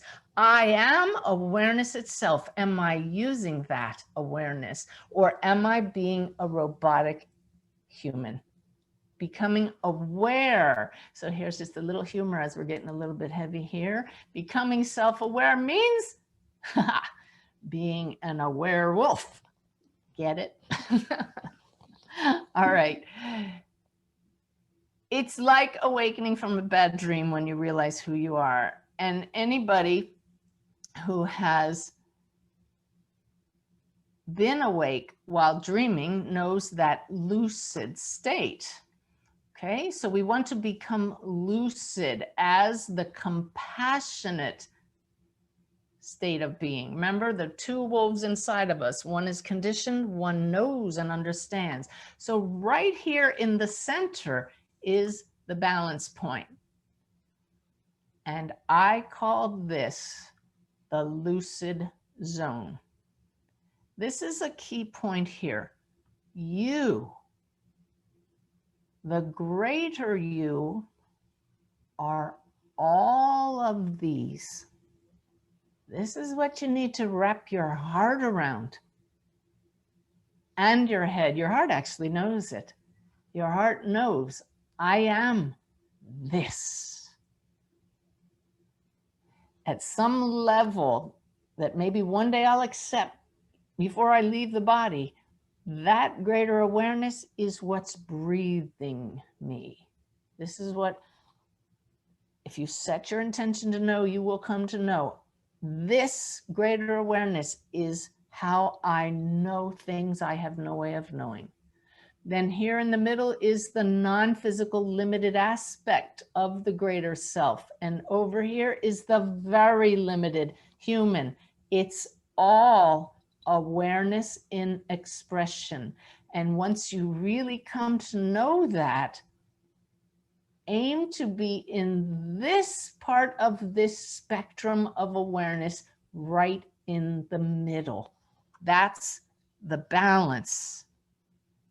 the balance point. You notice I put a heart around it, and I call that the lucid zone. I'm going to come out of here for a second. All right. I hope you're all following this so far. Good timing.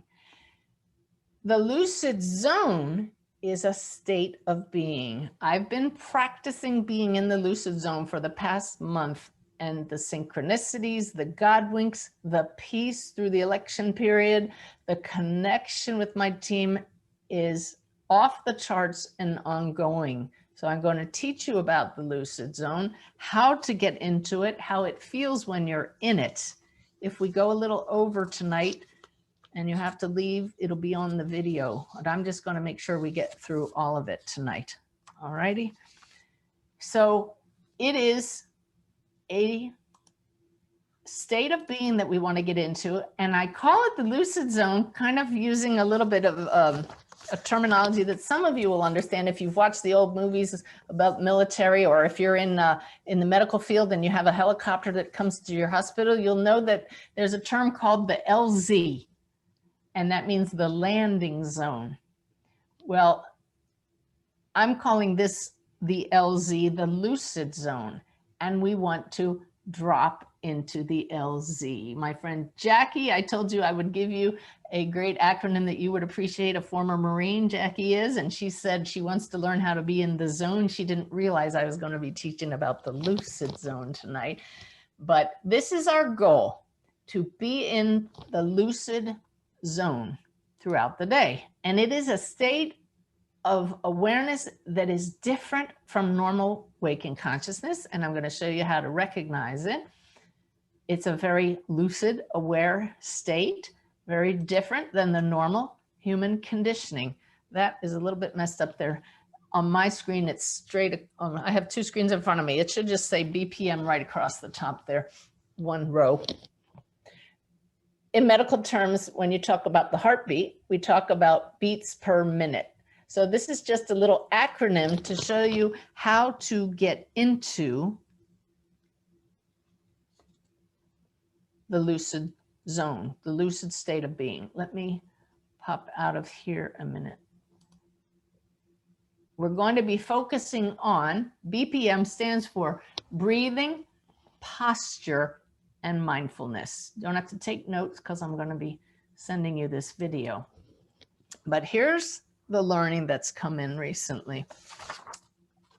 Hang on a second. All right.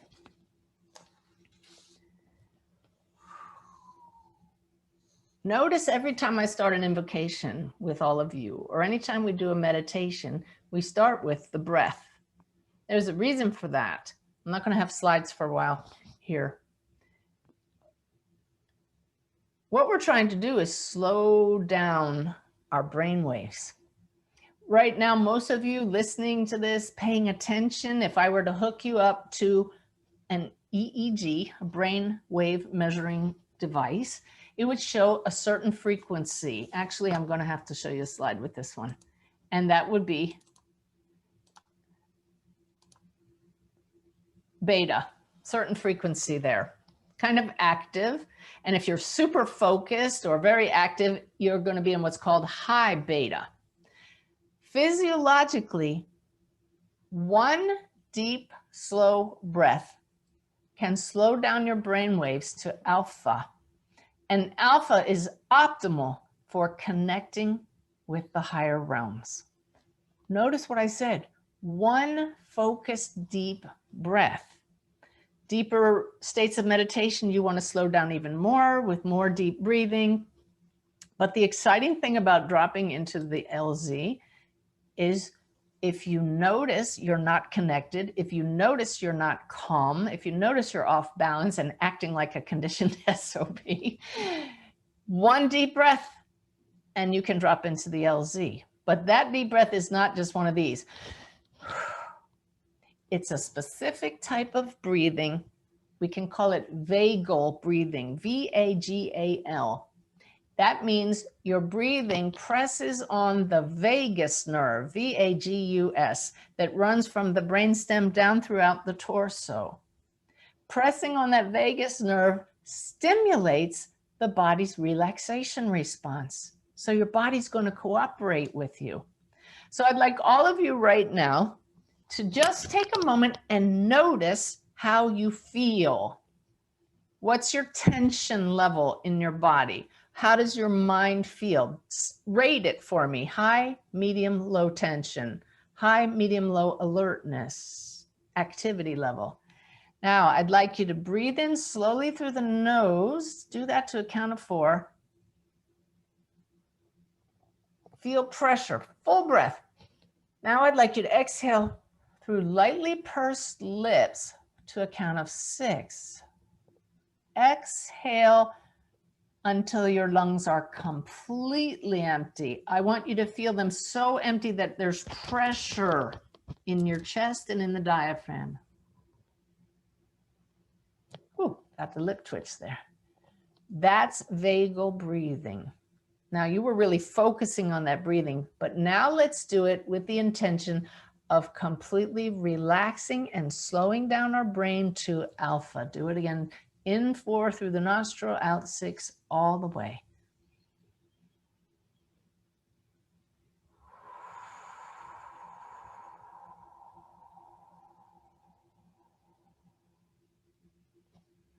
Well, if you're like me, I just want to stay in that state for a long time. That's alpha state. Especially if you're used to meditation and know what alpha feels like, you will recognize that you have dropped into alpha brainwave state with one intention-filled breath. You automatically trigger the relaxation response. You're feeling more calm. Now, here's something new. There are 2 different types of alpha state.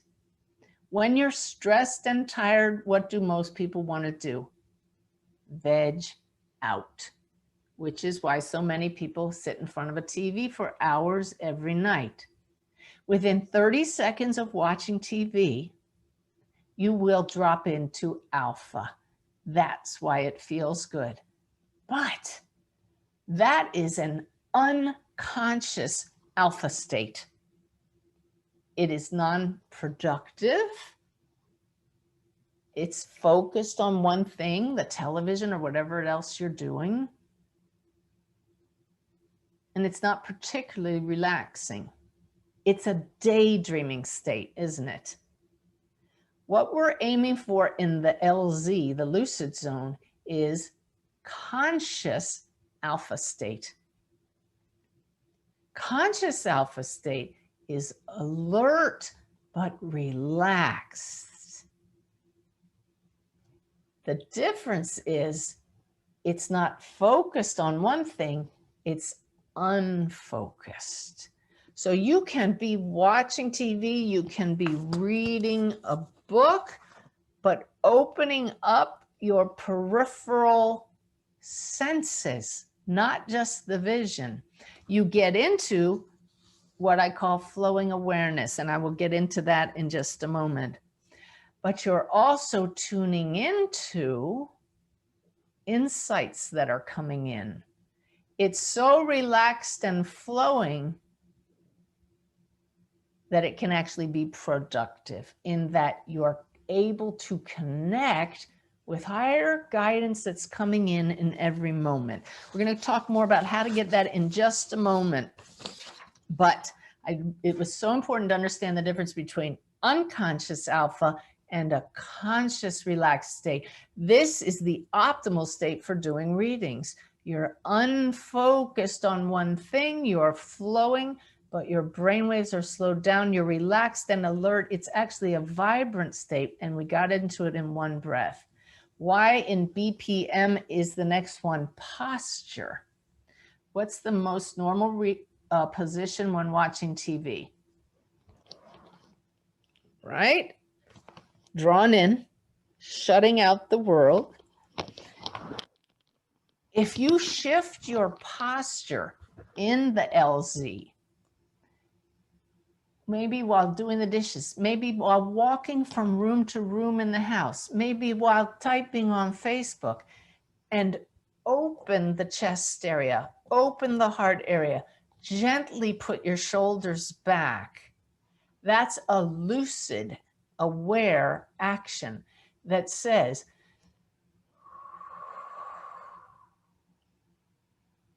I'm in the lucid zone. I'm an aware wolf.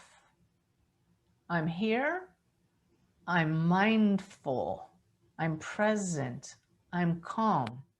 When you're in the lucid zone and your posture reflects it, your body notices there's something different here. We're more alert, yet I'm relaxed. Can you feel that? I hope you're all doing this with me. I can see Bev doing it on my screen. I've noticed in practicing this over the past month, I'm always going here and there with such purpose, even if it's walking from the bedroom to the computer. I'm going to go do this next, and just catching myself and saying, drop into the lucid zone. I take that conscious alpha vagal breath. I put my shoulders back and I slow down. And now halfway to the computer, I get a nudge. No, I needed to go do that. And a God wink happens. You see, because we're lucid. Who's giving me that idea? Probably a guide. You don't want to go sit at your computer. You're going to have a surprise when you go this way. You slow down, and that leads to mindfulness. Mindfulness, all right? That's the BPM. In the LZ, to get into it and to be in it, we take that one beautiful vagus nerve with the intention of slowing to conscious alpha. We change our posture, become open, and now mindfulness. Mindfulness is a state of, I'm going to call it flowing awareness. I've taught in the past spherical awareness, where you do what I call ocean breathing. We're really going to go into this in great detail in my upcoming Shift Network class, but it's where you breathe out and your awareness goes through everything around you and you breathe back in. But spherical awareness, I quickly lose focus because that's kind of repetitive and it's a pattern and I get distracted. What I've been shown in the last month is shift your awareness in the lucid zone to flowing awareness. And you just become this passive receiver of everything in the field of awareness. What's in your peripheral vision in spite of what you're focused on. You can be reading and relaxed. You can be working on your computer and still actually hear your partner talking to you instead of zoning them out. You can hear something that you might not have noticed. What are you feeling in your body? What smells are in the air? What spirit is talking to you? This is how you can be connected all the time. And this is getting a little heavy, so I'm going to lighten it up a little. I was getting all these downloads and these insights while walking on the beach here at Hilton Head last couple weeks ago with Ty. I was so excited. I said, honey, I have to teach you the difference. I'm learning about flowing awareness, and you just flow and you receive passively, and it's just this beautiful, connected, free, and clear state. It's really different from spherical awareness. Do you remember spherical awareness? I shared that with you. And Ty, as we're walking down the beach, happens to notice this very scantily clad girl in a bikini, and he goes like this, oh yes, dear, I'm quite aware of spherical awareness. That's my husband. You just got to understand Ty. We just can't teach him too much of this stuff. All right, so that's the levity. So hopefully you're getting a sense of this here now. But it is a dance. I'm going to go back to the slides here and just show you how this might look, how this might work. I know it's 10 o'clock and we've never gone over in the past, and I'm sorry that it's late, but again, if you can't stick with us, we'll be sending you the video. There's not a whole lot more really. We're coming down to how you use this. So being in the lucid zone is a dance. You know the movie Dancing with Wolves, right? We're dancing always with the two wolves inside of us, our soul nature and our human nature. Nothing wrong with that human nature, but it does have its conditioning, doesn't it? It does have its tendencies to be fearful. Just think of how most humans have been in the last few weeks. Clashing. My thinking versus your thinking. And now we want to be more lucid and aware of the soul nature, be that a werewolf, but it is that dance. So what do you do when you're in the lucid zone to stay in the dance? Because you're lucid now, you notice the human behavior and you surrender to your true self. See how we just went from one side of the spectrum to the other. Both of them meet in the middle. That's where you are. That's the cool thing about being who we are here as souls and human beings. Suits, we have the freedom as humans to choose. We're the only creatures that are sentient that have the freedom to choose to embody pure awareness or give in to our innate human nature. We've got to become lucid. In the zone, we bring the two together. We notice the human and then we surrender it to the true self. And just like this picture shows, we let the higher being dance us. It's a dance. You don't know how to act in one moment. You've taken that deep breath, even if you're walking around your house, even if you're at work, wherever you are, your shoulders are a little back. You are flowing in awareness, even though you're conversing with people, you know spirits are right here. We spent an hour tonight talking about that. So you just shift your awareness. What do you have to say, Spirit? Talk to your guides on the fly. Ask them what to do, and then listen for a brief moment. Take a moment of silence. Notice these letters are the same. Listen and silent. That's what happens in the balanced state. Now, what's really cool is many teachers will tell you there's a reason we go to the heart. The heart is the mediator between the two states. And that's where you are in the lucid zone. What is a mediator? Mediation is where you bring two into one. If you ever needed to go into mediation or call on a mediator, they're trained in taking 2 points of view and bringing them into one. We go to the heart where we sense, we become aware of what's going on in the human nature, we turn it over, we surrender that conditioning. I can't handle this, guides. Source, joy, help me out here. What's the best response right now? Listen, and boom, not even in meditation, on the spot, you get a mediated answer. The really cool thing about mediation is that mediators don't take sides.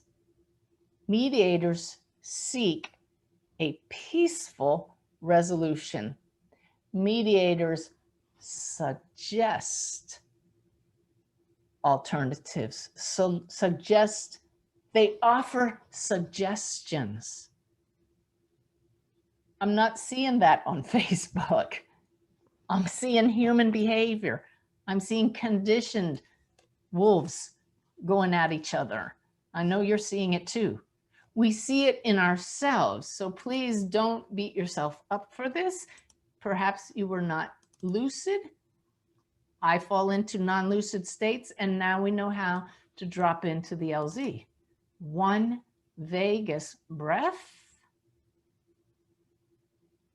Put the shoulders back, change our posture, become flowing awareness, and say, I was just acting very human. I don't like how that felt. Remember, you came here, as this slide shows, to have the experience of being fully human. Okay? But when we notice differences in each other, we automatically go to judgment. So drop into the LZ. What just happened here? It froze. My PowerPoint's saying enough already. And I think they're right. We're going to wrap this up here, but let's talk about how we can use this tool of dropping into the LZ more consciously. Say you decide to check Facebook. Some of you say, I don't use Facebook. Okay. You're with your family and you notice you have differences of opinion and you're starting to act very human with each other and perhaps knock heads. Awareness, by setting the intention of remaining aware, allows you to take that deep breath, become consciously aware. You notice every time I do this, my eyes just go out of focus a little. Because I now know I'm in the LZ. And what guidance comes in?